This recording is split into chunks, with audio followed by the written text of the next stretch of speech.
स्वागत है फ्रेंड्स, आप सभी का Vijay Singh study group channel में।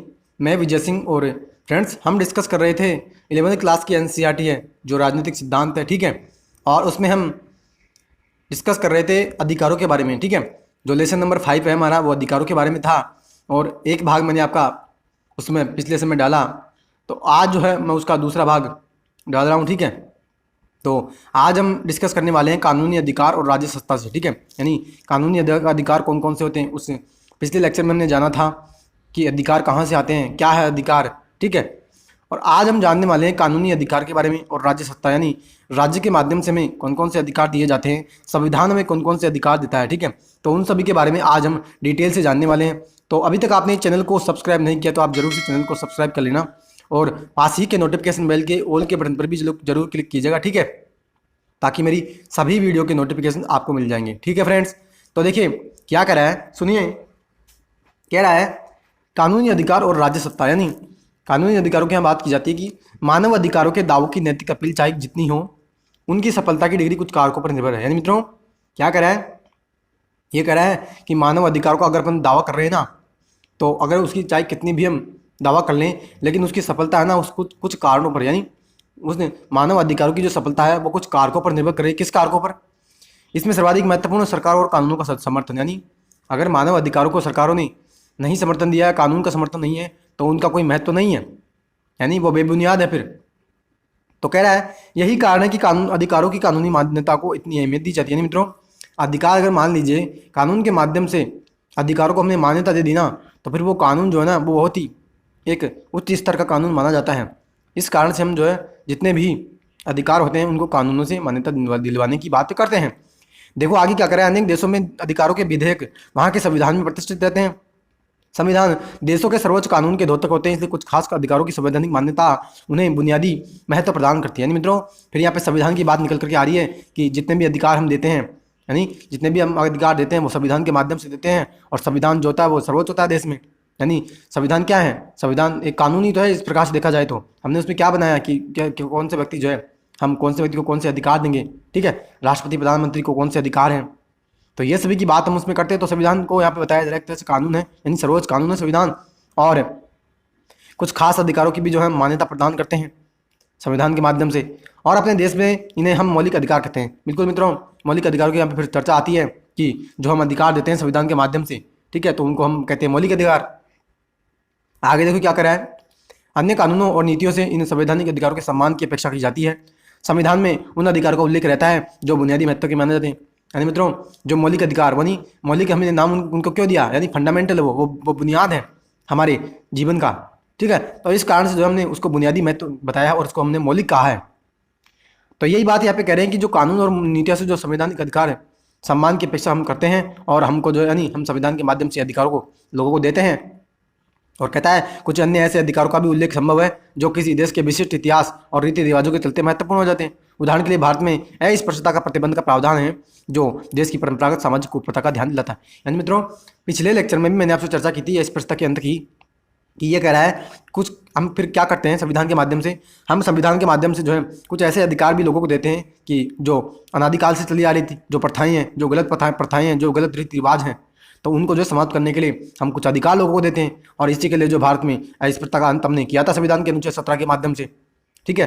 तो वर्तमान में आप जो किसी के साथ छुआछूत नहीं कर सकते अनुच्छेद 17 के तहत, उसके मूल अधिकार का उल्लंघन हो जाएगा, ठीक है। तो ये एक देश में, हमारे देश में सामाजिक प्रथा थी और सामाजिक कुप्रथा थी जिसका जो हमने अंत किया है, ठीक है। आगे देखो फ्रेंड्स क्या करें, हमारे दावों को मिलने वाली कानूनी और संवैधानिक मान्यता इतनी महत्वपूर्ण होती है कि बहुत से सिद्धांतकार अधिकार को ऐसे दावों के रूप में परिभाषित करते हैं जिन्हें राज्य ने मान्य किया हो। यानी मित्रों क्या करें, ये करें कि जो कानून है ना, और जो भी हम दावा करते हैं कानून का, तो वो कानून इतने महत्वपूर्ण हो जाते हैं कि संविधान जो सिद्धांतकार है ना वो क्या करें कि ये जो भी कानून है वो कानून जो राज्य ने मान्य किए। यानी राज्य किसी कानून को मान्य कर रहा है ना, तो वो कानून जो है उच्च स्तर का कानून है। और आगे देखो क्या कर रहा है, कानूनी मान्यता से यकीनन हमारे अधिकारों को समाज में एक खास दर्जा मिलता है। बिल्कुल सही बात है कि अगर मान लीजिए अधिकार को हमने कानून का दर्जा दे दिया, कानून के माध्यम से हमने उसको मान्यता दे दी, तो समाज में उसको एक खास दर्जा है, ठीक है, लोग उसका पालन करते हैं।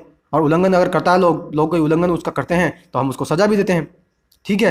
तो यही बात यहाँ पे कह रहे हैं, देखो क्या करें, लेकिन कानूनी मान्यता के आधार पर किसी अधिकार का दावा नहीं किया जा सकता। यानी हम किसी अधिकार का दावा नहीं कर सकते कानून की मान्यता के आधार पर। जैसा कि पहले ही हम चर्चा कर चुके हैं, अधिकारों का धीरे धीरे विस्तार और पुनर्व्याख्या भी हो रही है। यानी मित्रों, अधिकारों का हम धीरे धीरे जो है विस्तार भी कर रहे हैं और अधिकारों के बारे में हम जो पुनर्व्याख्या भी करते हैं। यानी अधिकारों को हम जो बार बार हम उसकी अलग अलग परिभाषाएं लेकर के आते हैं। ठीक है, तो फ्रेंड्स, इस प्रकार से हम क्या करते हैं कि अधिकार जो है ना, उन अधिकारों की हम जो बार बार परिभाषा भी देते हैं। यानी जैसे मानव अधिकार है या कानूनी अधिकार है, ठीक है, तो इस प्रकार से हम इन अधिकारों की परिभाषा भी देते हैं। तो आगे देखो क्या कर रहा है, ऐसा अभी तक अलग रहे समूहों को शामिल करने और गरिमापूर्ण एवं सम्मानजनक जीवन जीने की हमारी नई समझदारी के उद्देश्य से हो रहा है। मित्रों, बिल्कुल यहाँ पे क्या बात करें कि जो हम अधिकारों की बात करते हैं ना, और अधिकारों की हम जो बार बार पुनर्व्याख्या करते हैं, क्यों करते हैं बार बार पुनर्व्याख्या? हम क्यों बार बार उसकी परिभाषा नहीं लेकर के आते हैं? क्योंकि उसमें हम सुधार करते हैं। यानी जो भी मान लीजिए कोई समूह है या भी जो भी कोई समुदाय है, वो समुदाय के अगर उसके अधिकारों का हनन होता है या वो गरिमापूर्ण जीवन नहीं जी रहा है, तो उसको एक सम्मान दिलाने के लिए समाज में, एक मुख्य धारा में समाज की, हम उसको शामिल करने के लिए, ठीक है, उसको जो है अधिकार दिलाने के लिए हम जो भी जितने भी अधिकार हैं या जितने भी हम उसको अधिकार देते हैं उसकी हम पुनर्व्याख्या करते हैं। आगे देखो क्या कह रहा है, कहता है अधिकार मामलों में, यानी अधिकतर मामलों में अधिकार राज्य से दिए जाने वाले दावे हैं। अधिकारों के माध्यम से हम राज्य सत्ता से कुछ मांग करते हैं। जब हम शिक्षा के अधिकार पर जोर देते हैं तो हम राज्य से बुनियादी शिक्षा के लिए प्रावधान करने की मांग करते हैं। यानी मित्रों, क्या करा है कि हम जब अधिकार मांगते हैं ना, तो हम ये भी मांगते हैं कि हाँ, ये जो अधिकार हमने दिया है, यानी ये अधिकार जो राज्य ने हमको दिया है ना, तो इस अधिकार को लागू करने के लिए राज्य कुछ सुविधा भी कर दे। यानी क्या करा है, कह रहा है ना कि जब हम अधिकार की मांग करते हैं राज्य से, तो हम ये भी मांग करते हैं कि मान लीजिए हमने शिक्षा का अधिकार, यानी राज्य ने हमको शिक्षा का अधिकार दे दिया, अब हम ये भी मांग करने लगे हैं कि जो शिक्षा का अधिकार है ना, उस शिक्षा के अधिकार को राज्य लागू करे, और राज्य को लागू करने के लिए कुछ राज्य ऐसा प्रावधान भी कर दें कि वो जो शिक्षा का अधिकार हमको दिया है, वो उस अधिकार का हम लाभ भी उठा सकते हैं। ठीक है, और उसी को लाभ, यानी उसी की मैंने पहले भी आपसे चर्चा की थी कि हमने क्या किया था, फिर शिक्षा के अधिकार को जो है लागू करने के लिए हम जो आर्टिकल लेकर के आए 2009 में, यानी राइट टू एजुकेशन, शिक्षा का अधिकार हम लेकर के आए, और हमने जो 25% सीटें जो है प्राइवेट स्कूलों में जो गरीब बच्चे हैं, ठीक है, जो ऐसे बच्चे हैं जो फीस नहीं जमा करा सकते, उनके लिए हमने जो है ये सीटें आरक्षित की। ठीक है, तो इस प्रकार से जो मित्रों हमने फिर संविधान संशोधन अधिनियम लेकर के आया 86वां, और हमने जो फिर शिक्षा का अधिकार भी लोगों को दिया। ठीक है, बच्चों को ये अधिकार हमने दिया, और राज्य के माध्यम से हमने जो है अधिकार लागू करवाया। समाज भी शिक्षा के महत्व को स्वीकार कर सकता है और अपनी तरफ से इसमें सहयोग कर सकता है। विभिन्न समूह विद्यालय खोल सकते हैं और छात्रवृत्तियों के लिए निधि जमा कर सकते हैं, ताकि तमाम वर्गों के बच्चे इस शिक्षा का लाभ प्राप्त कर सकें। लेकिन मुख्यतः ये जिम्मेवारी राज्य की बनती है कि राज्य को ही आवश्यक उपायों का प्रवर्तन करना होता है, जिससे हमारे शिक्षा के अधिकार की पूर्ति सुनिश्चित हो सके। मित्रों, वही बात ये करें कि जब भी हम शिक्षा की मांग करते हैं ना, तो हम राज्य से ये आशा करते हैं कि हाँ, ये जो अधिकार हमने दिया है, यानी ये अधिकार हमारे को जो राज्य ने दिया है, उस अधिकार को जो है राज्य लागू कर सके। ठीक है, और आगे ये कहता है कि विभिन्न, यानी हम जो है किसी प्रकार का हम विद्यालय खोल सकते हैं, और हम जो है फिर छात्रवृत्ति भी उसमें जमा कर सकते हैं, और जो गरीब बच्चे हैं जो पढ़ नहीं सकते, हम उसको छात्रवृत्ति भी देते हैं। यानी मित्रों, ये जितनी भी हम योजनाएं चलाते हैं ना, ये हमने अधिकारों को लागू करने के लिए तो दिया है। ठीक है, वर्तमान में भी हम जितनी योजनाएं चलाते हैं, तो एक गरिमापूर्ण समाज में लोगों का जो है जीवन जी सकें। ठीक है, एक जीवन स्तर उनका अच्छा हो, बच्चों का वो अच्छी तरह से पालन पोषण कर सके, तो इन सभी अधिकारों के जो है, यानी इन सभी अधिकारों का वो अच्छे से लाभ उठा सकें और अपना एक अच्छा जीवन जी सके। तो इसके लिए हम क्या करते हैं, उनको जो है अधिकार देते हैं, और हम उनको अधिकार लागू करने के लिए हम नियम बनाते हैं, और नियमों को फिर हम जो है क्या करते हैं, उनको लागू भी करते हैं। फिर देखो क्या कर रहा है, इस प्रकार अधिकार राज्य को कुछ खास तरीकों से कार्य करने के लिए वैधानिक दायित्व सौंपते हैं। प्रत्येक अधिकार निर्देशित करता है कि राज्य के लिए क्या करने योग्य है और क्या नहीं। यानी मित्रों, अधिकार ये बताता है कि राज्य क्या करेगा, राज्य अपनी कहीं मनमानी तो नहीं करेगा। ठीक है, तो वो सभी क्या उसको करना पड़ेगा, क्या उसको नहीं करना है, वो सभी जो है अधिकार बताता है। और उदाहरण के लिए, मेरा जीवन जीने का अधिकार राज्य को ऐसे कानून बनाने के लिए बाध्य करता है जो दूसरों के द्वारा क्षति पहुंचाने से मुझे बचा सके। मित्रों, क्या करा है कि जो मेरे जीवन जीने का अधिकार ना, यानी जो अनुच्छेद 21 की यहाँ बात की जा रही है कि अनुच्छेद 21 को लागू करने के लिए राज्य क्या करेगा, राज्य ये करेगा कि वो एक ऐसा कानून बनाएगा कि अगर मान लीजिए किसी व्यक्ति के अधिकार अगर छीन रहे हों, या उसकी जो है जीवन की स्वतंत्रता अगर छीन रही हो, तो उसको जो है वो छीन ना सके, तो उसके लिए जो राज्य फिर कानून बनाता है, यानी दूसरों को उसको क्षति न पहुँचे। और देखो क्या कहता है, यह अधिकार राज्य से मांग करता है कि वह मुझे चोट या नुकसान पहुँचाने वालों को दंडित करे। बिल्कुल सही बात है कि अगर मान लीजिए कोई व्यक्ति किसी को चोट पहुँचाएगा, किसी के अधिकार को हनन करेगा, तो उसको जो हम फिर सजा देते हैं। ठीक है, तो आगे देखो क्या कर रहा है, कहता है यदि कोई समाज महसूस करता है, यानी अगर कोई समाज ये महसूस कर रहा है कि जीने का अधिकार मतलब अच्छे स्तर का जीवन का अधिकार है, तो वह राज्य सत्ता से ऐसी नीतियों के अनुपालन की अपेक्षा करता है जो स्वस्थ जीवन जीने के लिए स्वच्छ पर्यावरण और अन्य आवश्यक निर्धारकों का प्रावधान करे। दूसरे शब्दों में, मेरा अधिकार यहाँ राज्य सत्ता को खास तरीके से काम करने के लिए कुछ वैधानिक दायित्व सौंपता है। यानी मित्रों, बार बार यही बात निकल करके आ रही है क्या, कि हम जो है अधिकारों की मांग करते हैं ना, तो हम अधिकारों की मांग जब करते हैं तो हम राज्य से ये भी अपेक्षा करते हैं कि ये जो अधिकार हैं, इन अधिकारों को लागू करने के लिए राज्य जो है कुछ कानून भी बनाए, कुछ प्रावधान भी करें। ठीक है, जैसे मान लीजिए हमने जो अनुच्छेद 21 में स्वस्थ जीवन जीने का अधिकार दिया, ठीक है, तो स्वस्थ जीवन जीने के अधिकार के लिए राज्य ने फिर और सरकारों ने, और जो संघ की सरकार है वो बहुत सी योजनाएं लेकर के आती है। ठीक है, जैसे कि अगर हम चर्चा करें तो प्रधानमंत्री आरोग्य निधि योजना सरकार लेकर के आई, पहले आयुष्मान भारत योजना चल रही थी। तो इस प्रकार से मित्रों ये जो सभी योजनाएं सरकार लेकर के आती है ना, ये अधिकारों को हमारे लागू करने के लिए लेकर के आती है। और आगे देखो क्या करा है, अधिकार सिर्फ यह नहीं बताते कि राज्य को क्या करना है, बल्कि ये भी बताते हैं कि राज्य को कुछ नहीं करना। यानी राज्य को क्या कुछ नहीं करना, क्या करा है कि राज्य को यह भी बताता है अधिकार क्या, कि उसको क्या करना होगा, लेकिन वह यह भी बताता है कि उसको क्या कुछ नहीं करना, यानी क्या उसको करना है और क्या उसको नहीं करना, ये सभी बात अधिकार बताता है। क्योंकि अगर मान लीजिए उसको यही पता है कि हाँ मुझे ये करना है और मुझे ये नहीं करना, तो वो तो अपनी मनमानी जो है वो करने लग जाएगा राज्य। और मित्रों राज्य का मतलब यहाँ पे मैंने कई बार आपको बताया है, और इंडियन पॉलिटी की जब मैं क्लासेस लेता हूँ तो उसमें मैंने आपको कई बार चर्चा किया है कि जो राज्य है ना, इस राज्य का मतलब यहाँ पे हम स्टेट से नहीं लेते। आप इस बात को समझिए कि पॉलिटी में क्या होता है कि जो राज्य कहीं भी आप यूज करोगे ना, तो राज्य का मतलब होगा वहाँ पे संघ, यानी जितना भी भारत, यानी भारत के लिए हम संघ का और भारत के लिए हम स्टेट का उपयोग करते हैं। यानी राज्य का मतलब यहाँ पे भारत है, ना कि यहाँ पे कोई अलग से राज्य या कोई राजस्थान है या कोई महाराष्ट्र या पंजाब है, ये नहीं है राज्य का मतलब। यहाँ पे राज्य का मतलब है कि संघ, यानी भारत की यहाँ पे बात की जा रही है कि राज्य को मतलब ये भारत को क्या करना है और क्या नहीं करना, ये आप इसको ऐसे जोड़ सकते हैं। यानी राज्य का मतलब यहाँ भारत से है। ठीक है, मसलन किसी व्यक्ति की स्वतंत्रता का अधिकार कहता है कि राज्य सत्ता महज अपनी मर्जी से उसे गिरफ्तार नहीं कर सकती। बिल्कुल सही बात है कि स्वतंत्रता का अधिकार हमने दिया है, यानी राज्य ने आपको स्वतंत्रता का अधिकार दिया संविधान के माध्यम से, तो आपको जो आप जो उसको मनमानी तरीके से उसको गिरफ्तार नहीं कर सकते। जो हम चर्चा करते हैं अनुच्छेद 20 में, मैंने आपको कई बार बताया है कि अपराधों के लिए दोष सिद्धि के संबंध में संरक्षण, ठीक है, और जो प्राण और देह की स्वतंत्रता का अधिकार जो है वो दोनों हमारे, चाहे कैसी भी परिस्थिति हमारे देश में आ जाए, वो सभी अधिकार, यानी दोनों अधिकार जो मूल अधिकार हैं वो हमारे किसी भी परिस्थिति में बने रहते हैं। ठीक है, अगर वह किसी को सलाखों के पीछे करना चाहती है तो उसे इस कार्रवाई को जायज ठहराना होगा। यानी मित्रों बिल्कुल सही बात है, अगर मान लीजिए आपको किसी को गिरफ्तार करना है और आपको जो जेल में उसको डालना है, तो भैया आपको से पहले उसका जो है दोष तो सिद्ध करो। ठीक है, यानी उसने क्या अपराध किया है उसका दोष तो सिद्ध करो, चाहे न्यायालय के माध्यम से करो।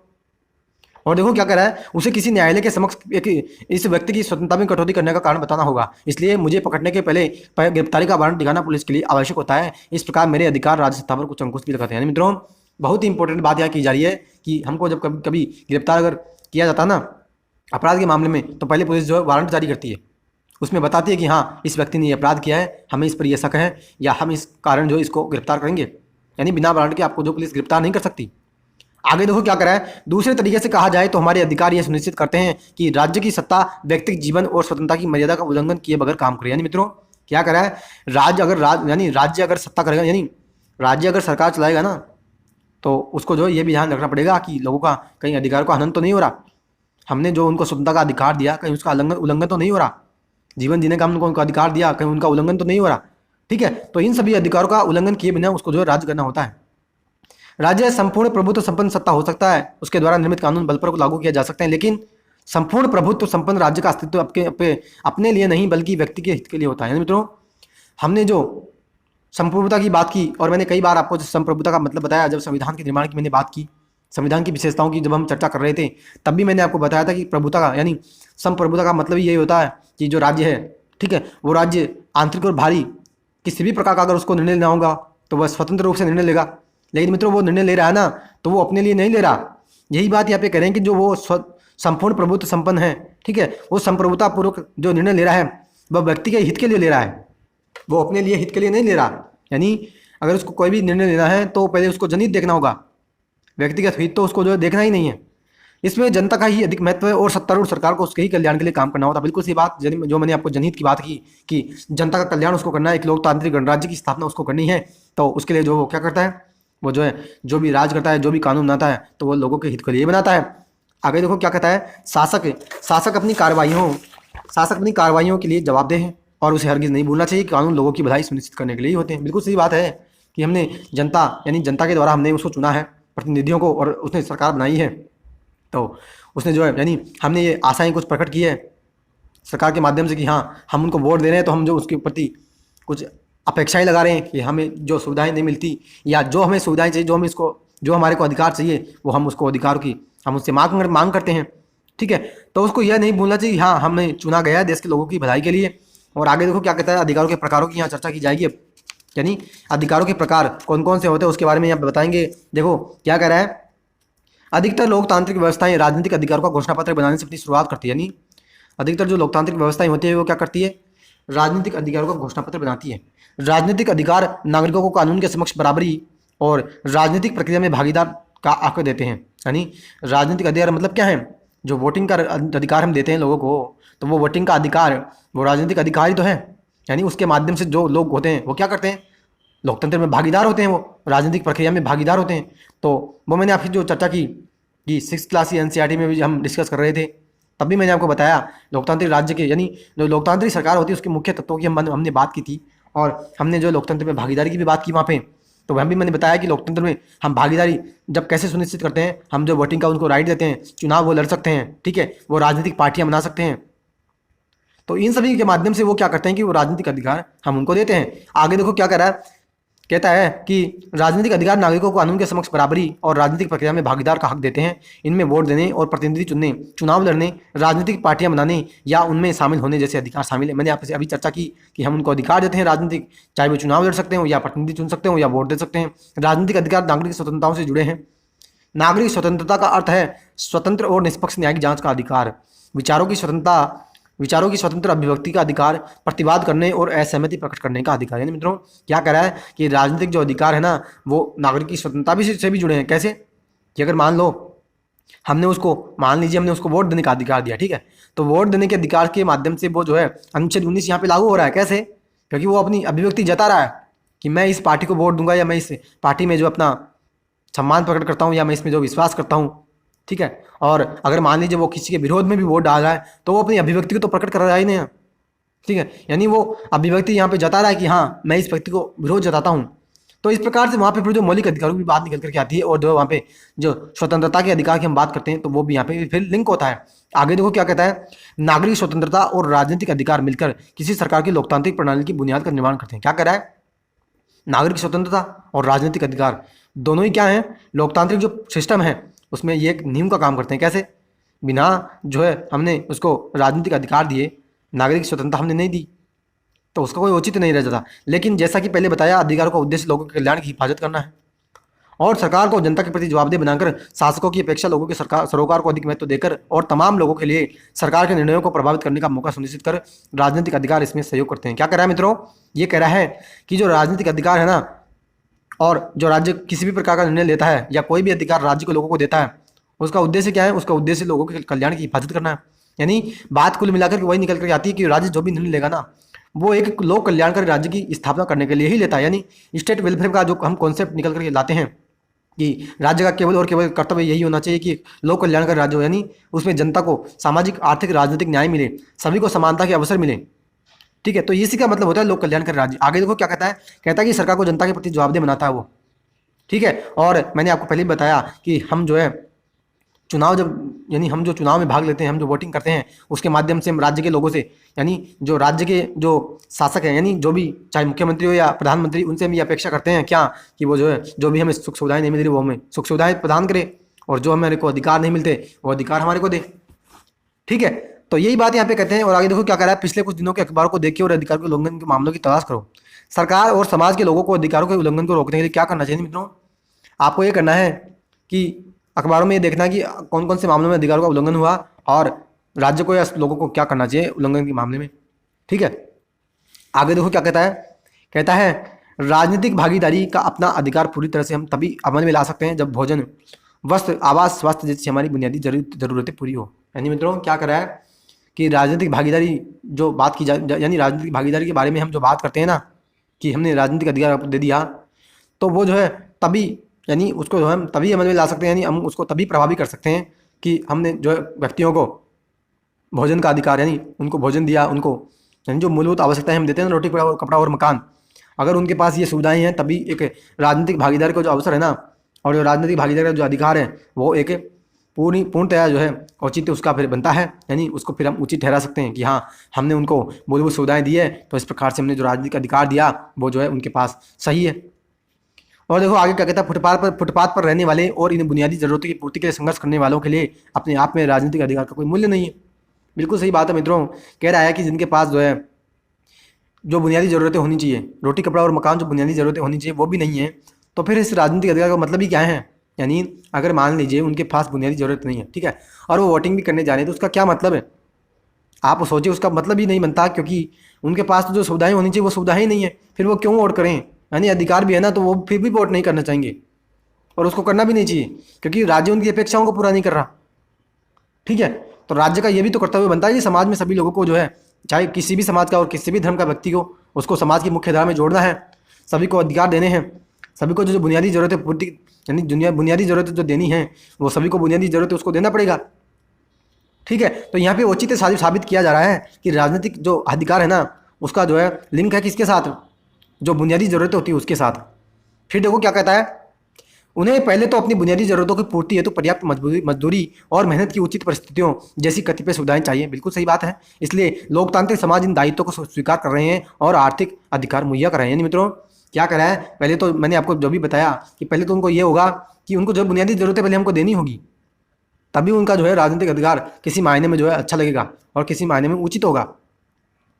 क्या देखो आगे क्या कहता है कि वर्तमान में राज्य फिर क्या कर रहे हैं, उनको आर्थिक अधिकार भी दे रहे हैं। यानी उनको जो है कई बार क्या होता है कि उनको जो विभिन्न योजनाएं चलाते हैं और उनको पैसा भी उपलब्ध मुहैया कराया जाता है, या ऐसी योजनाएं चलाते हैं कि उनको जो है चाहे राशन की हो या अन्य बहुत सी योजनाएं होती है, तो वो योजनाओं का वो लाभ उठा रहे हैं। कुछ देशों में नागरिक, खासकर निम्न आय वाले नागरिक, आवास और चिकित्सा जैसी सुविधाएं राज्य से प्राप्त करते हैं। कुछ अन्य देशों में बेरोजगार व्यक्ति न्यूनतम भत्ता प्राप्त करते हैं ताकि वो अपनी बुनियादी जरूरतें पूर्ति कर सके। भारत में सरकार ने ग्रामीण और शहरी गरीबों की मदद के लिए अन्य कार्रवाइयों के साथ हाल में ग्रामीण रोजगार गारंटी योजना शुरुआत की। बिल्कुल सही बात है कि मैंने आपको अभी बताया कि राज्य फिर क्या करता है कि बुनियादी ज़रूरतें वो पूरी कर सके, इसके लिए जो विभिन्न योजनाएं लेकर के आता है, चाहे वो मनरेगा की बात हो या प्रधानमंत्री रोजगार प्रोत्साहन योजना की बात हो या प्रधानमंत्री कौशल योजना हो, या हम जो है बेरोजगारों को जो भत्ता प्रदान करते हैं, ठीक है, चाहे पेंशन की हम बात कर लें, तो ये सभी जो योजनाएं हम लेकर के आते हैं ना, ये हम लेकर के आते हैं इसलिए ताकि जो है हमने जो है जो हम बात करते हैं किसकी, लोक कल्याणकारी राज्य की, और जो हम राज्य के नीति निर्देशक तत्वों की हम जो बात करते हैं अनुच्छेद 35 से लेकर के 51 में की, राज्य का एक कर्तव्य होगा कि अगर वो कोई भी कानून बनाएगा तो इस बात का उसको ध्यान रखना होगा कि राज्य के जितने भी लोग हैं उनको एक अच्छा जीवन स्तर मिले, अच्छी सुख सुविधाएं मिले, एक बेसिक जो उनको नीड्स हैं, ठीक है, चाहे रोटी कपड़ा और मकान है, तो ये सभी उनको अवश्य मिले। ठीक है, तो उसी कारण से जो फिर राज्य विभिन्न प्रकार की योजनाएं लेकर के आता है, और फिर जो हम बात करते हैं ना कि राज्य के नीति निर्देशक तत्वों की हम जो बात करते हैं उनका फिर यहाँ पे औचित्य साबित होता है। फिर देखो आगे क्या कहता है, वाद विवाद यहाँ निकल करके आ रहा है कि संस्कृति के अधिकार का मतलब है किसी को भी ऐसी फिल्म बनाने की अनुमति नहीं होनी चाहिए जो किसी को धार्मिक या सांस्कृतिक आस्थाओं को चोट पहुंचाए। क्या करा मित्रों, बहुत ही इंपॉर्टेंट यहाँ बात बताई जा रही है कि हमने जो है संस्कृति का अधिकार दिया। कहाँ पे, अनुच्छेद 29 लेकर के 30 में हमने भारत के नागरिकों को संस्कृति का अधिकार दिया, यानी वो अपनी भाषा लिपि संस्कृति को बनाए रख सकते हैं। ठीक है, अपनी जो संस्कृति है उसके माध्यम से हम यानी अपनी संस्कृति के आधार पर वो शिक्षण संस्थाओं की स्थापना कर सकते हैं। तो वही बात यहाँ पे करें कि हमने जो संस्कृति का अधिकार दिया है ना, इसका मतलब यह है कि कोई व्यक्ति ऐसी फिल्म भी नहीं बना सकता कि अगर वो मान लीजिए कि वो फिल्म जो है किसी धार्मिक समुदाय के या किसी संस्कृति को चोट पहुंचाई। और आपको पता हो को एक फिल्म बन करके आई थी और कई बार ऐसे जो मुद्दे उठे हैं, जैसे पद्मावत जब मूवी आई तो उसको जो है संस्कृति के अधिकार का हवाला दिया गया और उसको जो रिलीज नहीं होने दिया कई राज्यों में। ठीक है, तो यही बात यहाँ पे फिर निकल करके आती है कि हमें जो है संस्कृति का अधिकार है या और भी जो अधिकार होते हैं ना मित्रों, तो ये एक दूसरे से लिंक होते हैं। ठीक है, ये अपने आप में जो है अलग नहीं है। आगे फ्रेंड क्या कहता है, देखो आगे क्या कहता है, आजकल अधिकाधिक लोकतांत्रिक व्यवस्थाएं राजनीतिक और आर्थिक अधिकारों के साथ नागरिकों के सांस्कृतिक दावों को भी मान्यता दे रही है। बिल्कुल सही बात है कि हम संस्कृति यानी किसी धर्म के या किसी भी जो समुदाय है उसकी क्या संस्कृति है, क्या उसके रीति रिवाज है, उसको भी हम मान्यता दे रहे हैं। यानी फिर जो है राज्य क्या करता है कि राजनीति तो करता ही है, लेकिन वो जो है वहाँ पे धर्म को भी मान्यता दे रहा है, वहाँ की जो रीति रिवाज है उनको भी साथ लेकर के चल रहा है। ठीक है, और अपनी मातृभाषा में प्राथमिक शिक्षा पाने का अधिकार, अपनी भाषा और संस्कृति के शिक्षण के लिए संस्थाएं बनाने का अधिकार। ठीक है, और अधिकारों को बेहतर जिंदगी जीने के लिए आवश्यक माना जा रहा है। बिल्कुल सही बात है मित्रों, मैंने अभी आपको बताया कि अनुच्छेद 29-30 की हम बात करते हैं कि वो बोली भाषा लिपि संस्कृति को बनाए रख सकते हैं और अपनी जो संस्कृति है, अपने जो धर्म है, उस धर्म के आधार पर वो शिक्षण संस्थाओं की स्थापना कर सकते हैं। ठीक है, तो इनका भी अधिकार जो है राज्य अब दे रहे हैं। और हमने तो संविधान में शुरू में ही, यानी जब हमारा संविधान लागू हुआ, जब हमारा संविधान हमने अपनाया, तभी हमने इसको लोगों को जो दे दिया था अधिकार। ठीक है, और देखो आगे क्या कहता है, इस प्रकार इस प्रकार लोकतांत्रिक व्यवस्थाओं में अधिकार की सूची लगातार बढ़ गई है। कुछ अधिकार जैसे जीने का अधिकार, स्वतंत्रता का अधिकार, समान व्यवहार का अधिकार और राजनीतिक भागीदारी का अधिकार जैसे ऐसे बुनियादी अधिकार के रूप में मान्य है जिन्हें प्राथमिकता देना ही है। शालीन जीवन यापन के लिए आवश्यक अन्य स्थितियों में न्यायचित दावों अथवा अधिकार के रूप में मान्य की जा रही है। मित्रों, वही बात निकल करके आती है क्या कि लोकतांत्रिक गणराज्य की स्थापना के लिए, ठीक है, और एक अच्छा जीवन जीने के लिए लोगों को हमने जो है फिर जाकर के बहुत से उनको अधिकार दिए। चाहे हमने गरिमापूर्ण जीवन का जीने का उनको अधिकार दिया अनुच्छेद 21 के तहत, अनुच्छेद 19 में हमने उनको स्वतंत्रता का अधिकार दिया, ठीक है, हमने राजनीतिक भागीदारी का भी उनको अधिकार दिया कि वोटिंग कर सकते हैं, चुनाव लड़ सकते हैं, ठीक है, राजनीतिक पार्टी को बना सकते हैं।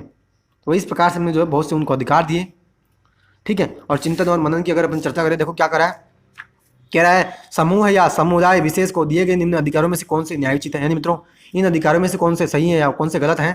कह रहा है एक शहर में जैन समुदाय के लोगों ने अपना विद्यालय खोला और उसमें केवल अपने समुदाय के छात्रों छात्राओं को ही प्रवेश दिया। बिल्कुल सही बात है, न्यायोचित है, क्योंकि वो हमने उनको अधिकार दिया है। अनुच्छेद 30 के अंदर हमने उनको ये अधिकार दिया कि आप जो है अपनी समुदाय के लोगों के लिए अलग से शिक्षण संस्थाओं की स्थापना कर सकते हो। और कई बार आपने देखा भी होगा कि आपने कई बार ऐसे लोग विद्यालय देखे होंगे जो मुस्लिम समुदाय के लिए अलग से होते हैं, और कई बार जो है सिंधी हैं या अन्य जो भी समुदाय होते हैं उनके लिए अलग से स्कूलें वो अपनी बना लेते हैं। और आगे देखो क्या करा है, हिमाचल प्रदेश में वहाँ के स्थायी निवासियों के लिए, स्थानीय निवासियों के अलावा बाकी लोग जमीन या अन्य अचल संपत्ति नहीं कर सकते। और एक सह शिक्षा विद्यालय के प्रधानाध्यापक ने एक सर्कुलर जारी किया कि कोई भी छात्रा किसी भी प्रकार का पश्चिमी परिधान नहीं पहनेगी। यानी ये तो बिल्कुल गलत बात है, यानी न्याय संगत नहीं है कि एक प्रधानाध्यापक यह कह रहा है कि कोई भी छात्रा जो होगी वो पश्चिम का परिधान, यानी जो जीन्स की हम बात करते हैं, जो टी शर्ट की हम बात करते हैं, तो ऐसे परिधान नहीं पहनेंगे। यानी सभी को स्वतंत्रता का अधिकार है और वो जो चाहे कपड़े पहनना वो पहन सकती है। लेकिन हाँ, स्कूल में अगर ऐसा प्रावधान उसने बनाया है, ठीक है, तो स्कूल में ये प्रावधान सही भी हो सकता है, क्योंकि वो हमने एक बार चर्चा भी की थी किसकी, कि कई बार हम ऐसा देखते हैं कि जो टेस्ट मैच होते हैं, ठीक है, जो टेस्ट मैच होते हैं उस टेस्ट मैच में जो है सभी खिलाड़ी होते हैं वो सफ़ेद रंग के कपड़े पहनते हैं, और स्कूल में हम कपड़े पहन करके जाते हैं तो हम एक जैसे कपड़े पहनते हैं। तो ये बात वहाँ पर भी निकल करके आई थी। तो क्या कि यहाँ पे क्या हमारी स्वतंत्रता का हनन हो रहा है? तो यहाँ पे हमारी कोई स्वतंत्रता का हनन नहीं हो रहा है, क्योंकि यहाँ तो हमने खुद उसको अपनाया है और अपनाना भी चाहिए कि हम जो है एक जैसा दिखना चाहते हैं कि हाँ हम विद्यालय में पढ़ने जा रहे हैं या हम क्रिकेट खेल रहे हैं, यानी विशेष अवसरों पर हम अपने आप को ये जता रहे हैं कि हाँ हम ये विशेष अवसर पर विशेष काम कर रहे हैं। लोगों को लगना भी चाहिए कि हाँ यह विशेष अवसर है और इस विशेष काम में या विशेष प्रयोजन में इस व्यक्ति ने यह विशेष प्रकार का परिधान पहना है, ठीक है। आगे देखो क्या कहता है, हरियाणा की एक पंचायत ने निर्णय दिया कि अलग अलग जातियों के जिस लड़के और लड़के ने शादी कर ली वे अब गाँव में नहीं रहेंगे। तो ये गलत बात है। यानी अनुच्छेद 21 की हम यहाँ पे बात निकल करके आती है क्या कि अनुच्छेद 21 के माध्यम से हमने किसी भी लड़के को और किसी भी लड़कों को यह अधिकार दिया कि आप जिस लड़के से शादी करना चाहें या चाहती हो तो उससे आप जो शादी कर सकते हो या कर सकती हैं, ठीक। तो फ्रेंड्स इस प्रकार से ये जो मामले उभर करके आते हैं, जो हरियाणा की पंचायत ने जो निर्णय दिया वो गलत है, ठीक है। यहाँ उसके जो गरिमापूर्ण जीवन जीने का अधिकार है ना वो उसका हनन हो रहा है। तो आगे देखो फ्रेंड्स क्या चर्चा करते हैं, हम अधिकार और जिम्मेदारी की बात करते हैं। नहीं, मैंने पहले भी आपको बताया था पिछले लेक्चर में क्या कि बेशक हमको अधिकार तो मिले हैं लेकिन हमारा कुछ जिम्मेदारी भी तो बनती है, हमारा कुछ कर्तव्य भी तो बनता है। क्या फिर केवल हमारे अधिकार ही हैं हमारे पास, या हमारा कुछ कर्तव्य बनता है? जो हमने बात की मौलिक अधिकारों के बाद हमने जो मूल कर्तव्यों को जोड़ा है कि बेशक आपके अधिकार है तो आपका कुछ कर्तव्य भी बनता है, ठीक है। तो उसी की हम चर्चा करने जा रहे हैं। देखो क्या कह रहा है, अधिकार न केवल राज्य पर जिम्मेदारी डालते हैं बल्कि खास तरीके से काम करें, बल्कि हम सब पर भी जिम्मेदारी आयद करते हैं। बिल्कुल सही बात है कि न केवल राज्य का ही कर्तव्य बनता कि राज्य अधिकार देगा और उनको लागू भी करवाएगा और राज्य का ही कुछ कर्तव्य होगा, नहीं, आपका भी कर्तव्य बनता है। अगर आपके पास अधिकार है तो आप कानूनों का पालन करेंगे, आप उनका उल्लंघन नहीं करेंगे, और उल्लंघन करोगे तो आपको जो सज़ा मिलेगी।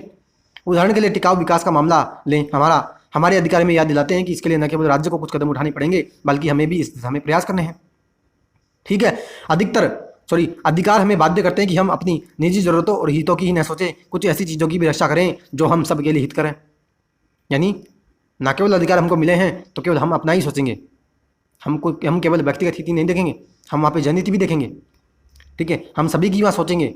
और ओजोन परत की हिफाजत करना या वायु और जल प्रदूषण कम से कम करना, नए वृक्ष लगाकर जंगलों की कटाई रोककर हरियाली बरकरार रखना, पारिस्थितिक संतुलन कायम रखना आदि ऐसी कुछ चीज़ें हैं जो हम सबके लिए अनिवार्य हैं। बिल्कुल सही बात है मित्रों कि चाहे हमें ओजोन की रक्षा करनी हो, यानी एसी और जो एयर कंडीशनर और जो रेफ्रिजरेटर उनका हमें कम उपयोग करना है, या वायु और जल प्रदूषण को हमें नहीं करना, हमें ज़्यादा से ज़्यादा वृक्ष लगाने हैं, हमें जंगलों की जो कटाई है यानी जो जंगलों की हम कटाई करते हैं उसको हमें रोकना होगा, और हमें जो हमारी जो प्रकृति है उसको हमें रक्षा करनी है। और फिर यहाँ पे बात निकल कर आती है किसकी, राज्य के नीति निर्देशक तत्वों की भी हम बात फिर यहाँ निकाल करके आते हैं कि अनुच्छेद 48 और 48 एक ही हम यहाँ बात करते हैं कि राज्य का ये कर्तव्य होगा और लोगों का भी ये कर्तव्य होगा कि वो जो है अपने जो वन है और वन्य जीव हैं उनकी जो रक्षा करेगा।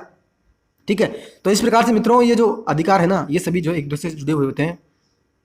तो आगे देखो क्या कहता है, ये आम भलाई की बातें हैं जिनका पालन हमें अपनी भावी पीढ़ियों की हिफाजत अपने भावी पीढ़ियों की हिफाजत करने के लिए भी अवश्य करना चाहिए। आने वाली पीढ़ियों को भी सुरक्षित और स्वच्छ दुनिया का पाने का हक है, इसके बिना भी बेहतर जीवन नहीं जी सकते मित्रों। फिर यहाँ पे जो है एक सस्टेनेबल डेवलपमेंट की बात निकल करके आती है कि जो संधारणीय विकास की, सतत विकास की जो हम बात करते हैं, जिसको लागू करने के लिए हमने जो है सतत विकास लक्ष्य भी लेकर के आए, सतत विकास लक्ष्य हम लेकर के आए 17।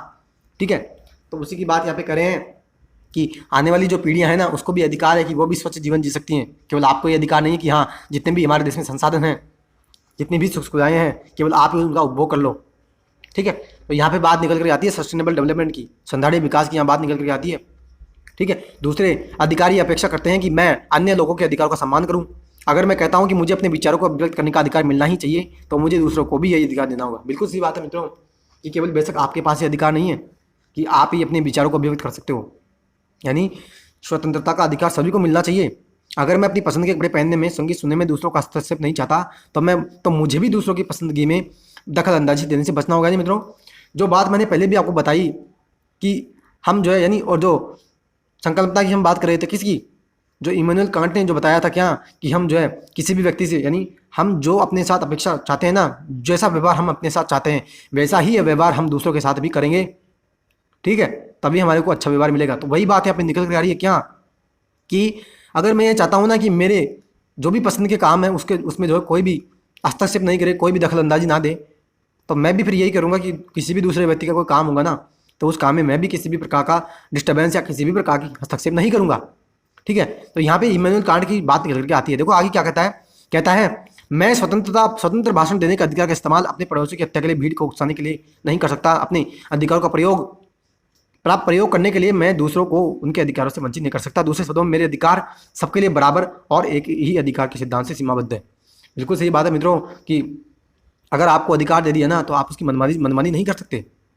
ठीक है, आपको अधिकार मिला है, आप एक कानून के दायरे में काम करोगे, आप देश की आंतरिक सुरक्षा को जो है किसी भी प्रकार का नुकसान नहीं पहुंचाओगे।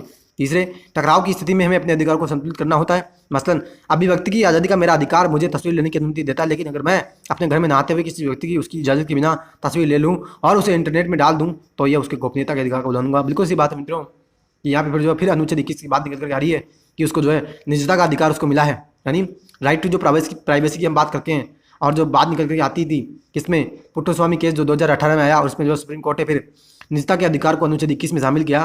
तो वही बात यहाँ पे निकल कर आ रही है कि बेशक आपको अभिव्यक्ति की आज़ादी का अधिकार है, आपको हमने स्वतंत्रता दी है, तो आप इसका मतलब ये नहीं कि जो आप चाहें वो मनमानी करने लग जाओगे, किसी के अधिकार का हनन करोगे, किसकी निजता का आप हनन करोगे। ठीक है, तो उसी की बात यहाँ पे कह रहे हैं कि अगर मान लो आपने जो किसी की गलत तस्वीरें ले ली, उसको जो इंटरनेट पर अपलोड कर दिया तो उसकी गोपनीयता का आपने उल्लंघन किया है। ठीक है, तो आपको उसके लिए फिर सजा भी भुगतनी पड़ेगी। आगे देखो क्या कहता है चौथे, नागरिकों को अपने अधिकारों पर लगाए जाने वाले नियंत्रणों के बारे में चौकस रहना होगा। बिल्कुल सही बात है कि हमारे अधिकार हमको मिलते हैं ना तो राज्य उन पर जो युक्तायुक्त प्रतिबंध भी लगाता है। और मित्रों मूल अधिकारों के चैप्टर में मैंने आपको डिटेल से वहाँ डिस्कशन किया था, एक एक प्रावधान के बारे में मैंने आपको वहाँ बताया था कि, और मूल अधिकारों की जब हम आलोचना कर रहे थे तब भी मैंने आपको बताया था कि आलोचकों ने यह बात कही थी क्या कि राज्य ने हमको अधिकार तो दे दिए मूल अधिकार, लेकिन इन पर जो है बार बार यहाँ पर जो है प्रतिबंध लगाए गए। और मित्रों बिल्कुल सही है, प्रतिबंध लगाए भी जाने चाहिए, वरना तो हम मनमानी करने लग जाएंगे। यानी हम तो ये कहेंगे हमारे पास अधिकार है, हमारे पास अधिकार है, हम जो चाहेंगे वो करेंगे। ठीक है, तो यही बात यहाँ पे करें कि जो आपके अधिकार है ना और आपके अधिकारों पर अगर कोई नियंत्रण लगा रहा है तो आपको उसका भी ध्यान रहना चाहिए। आजकल एक विषय जिस पर बहुत अधिक चर्चा हो रही है यह बढ़ते प्रतिबंधों से संबंधित है। यह प्रतिबंध कई सरकारी राष्ट्रीय सुरक्षा के नाम पर लोगों की नागरिक स्वतंत्रताओं पर लगा रही है। नागरिकों के अधिकारों और भलाई की रक्षा के लिए जरूरी मानकर राष्ट्रीय सुरक्षा की हिफाजत का समर्थन किया जाता है, लेकिन किसी बिंदु पर सुरक्षा के लिए आवश्यक मानकर थोपे गए प्रतिबंध अपने आप में लोगों के अधिकारों के लिए खतरा बन जाए। तो मतलब मित्रों क्या करें, वही जो प्रतिबंधों की मैं बात निकाल करके जा रहा था कि हमें जो है हमारे अधिकारों पर अगर राज्य प्रतिबंध लगाता है तो उसके बारे में हमें जानकारी होनी चाहिए कि कहीं राज्य ने जो हम मनमानी यानी कहीं राज्य ने अपनी मनमानी करने के लिए तो नहीं प्रतिबंध हमारे अधिकारों पर लगाए हैं। यानी उनका एक उचित कारण राज्य को बताना होगा कि हाँ राष्ट्रीय सुरक्षा है या जो राज्य की हमारी सुरक्षा थी इस कारण हमने इनके अधिकारों पर प्रतिबंध लगाया है। ठीक है। तो एक उचित कारण के आधार पर राज्य जो है प्रतिबंध लगा सकता है, वरना उसकी फिर न्यायपालिका क्या करेगा, न्यायिक समीक्षा करेगा। ठीक है। और आगे देखो क्या कह रहा है, क्या आतंकी बमबारी की धमकी का सामना करने वाले राष्ट्र को अपने नागरिकों की आज़ादी छीन लेने की इजाज़त दी जा सकती है? क्या उसे महज संदेह के आधार पर किसी को गिरफ्तार करने की अनुमति मिलनी चाहिए? क्या उसे लोगों की चिट्ठियां देखने या फोन टेप करने की छूट दी जा सकती है? क्या सच कबूल करवाने के लिए उसे यातना का सहारा लेने दिया जाना चाहिए? ऐसी स्थितियों में यह सवाल उठता है कि संबद्ध व्यक्ति समाज के लिए खतरा तो नहीं बनता?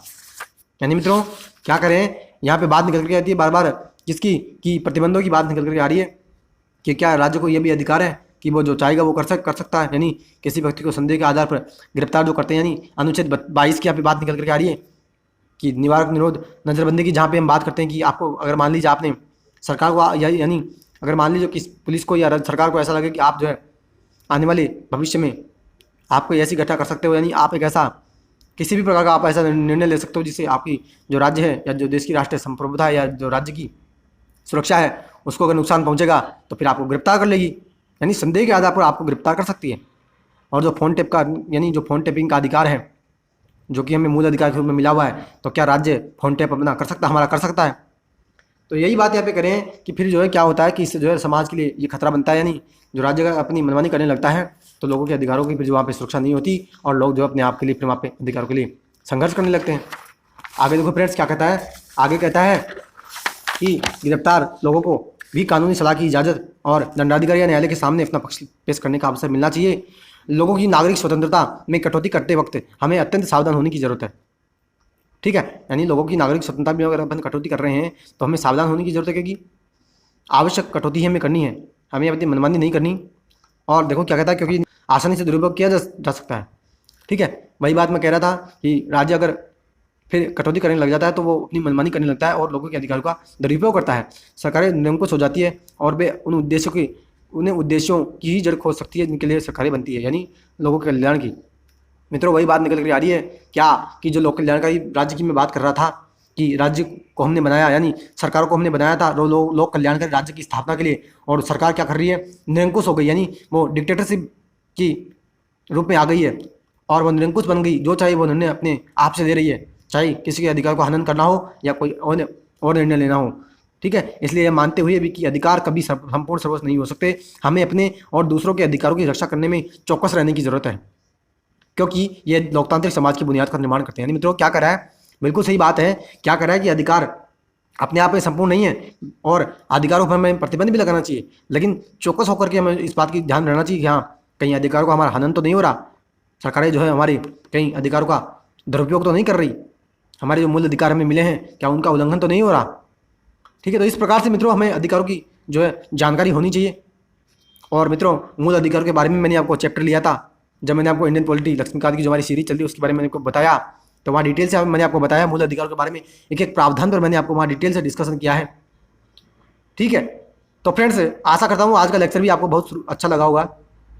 और एक वाद विवाद यहाँ रह गया, किसी व्यक्ति के अधिकार वहाँ खत्म हो जाते हैं जहाँ दूसरे व्यक्ति की नाक शुरू होती है। मित्रों क्या कर रहा है, किसी व्यक्ति के अधिकार वहाँ खत्म हो जाते हैं जहाँ दूसरे व्यक्ति की नाक शुरू होती है, यानी किसी व्यक्ति के जो अधिकार है ना वहाँ पे खत्म हो जाएंगे, कहाँ पे, जहाँ पे अगर दूसरे व्यक्ति के अधिकार का अगर हनन होता है ना तो फिर वहाँ पे जो उस व्यक्ति का अधिकार भी जो है खत्म हो जाएगा।